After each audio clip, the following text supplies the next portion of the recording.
February is Black History Month here in North America, but not everyone sees it as a reason to celebrate.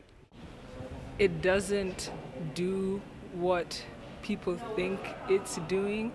Like, the whole goal of Black History Month is to promote like equality by saying, hey, Black people are good at more than just being underfoot. They've done all these really cool things as well.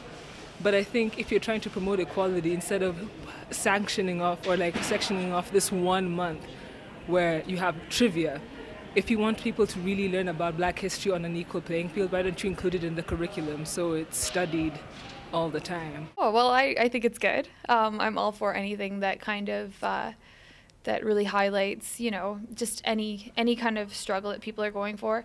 I think that we could always do more with a lot of these things. So hopefully, as years go by, we build upon these kinds of events and incorporate more people into them and more of the student body in kind of an integrative fashion. We have a poster series right now that's going around the campuses, and it has kind of like little known figures in Black history, primarily from the Canadian perspective, and some information. So we're going to be changing that weekly. This exhibit is entitled Freedom, Opportunity, and Family, and it really looks at Oakville's Black history from the very beginning and how slaves in the U.S. found their freedom in Canada and established their roots here in Oakville, found their freedom, and subsequently were built into the community, both in schools, churches, businesses, and their family members too. We follow the generations through the years. I think it's really important. I think it's really important for any cultural group to celebrate.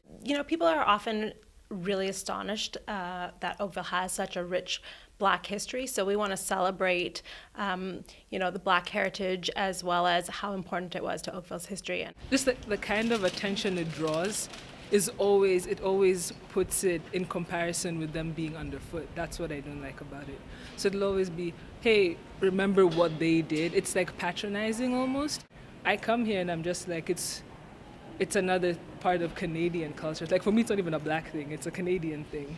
Because my Black experience doesn't, that's not part of it. And it's, and it also puts like a big blanket over it makes negritude into this one solid thing, because there's no Kenyan people on all the posters or all the trivia. It's all North American Black history. That's what I noticed. Black culture also has its nuances and its geographical differences, and what it does, this just clumps them all together and says, here's your time to shine, so have fun with that, as opposed to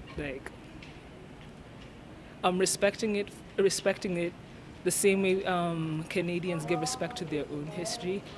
The same way people from Quebec and people from Ontario and people from Alberta are all different, and that's all in one country.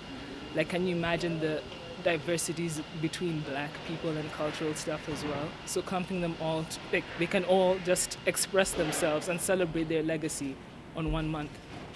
I don't think that's fair. Black History Month does garner a lot of attention from North American culture, but within the community, not everyone backs the idea of a dedicated month. I'm Stephanie Lai from the Sheridan Files.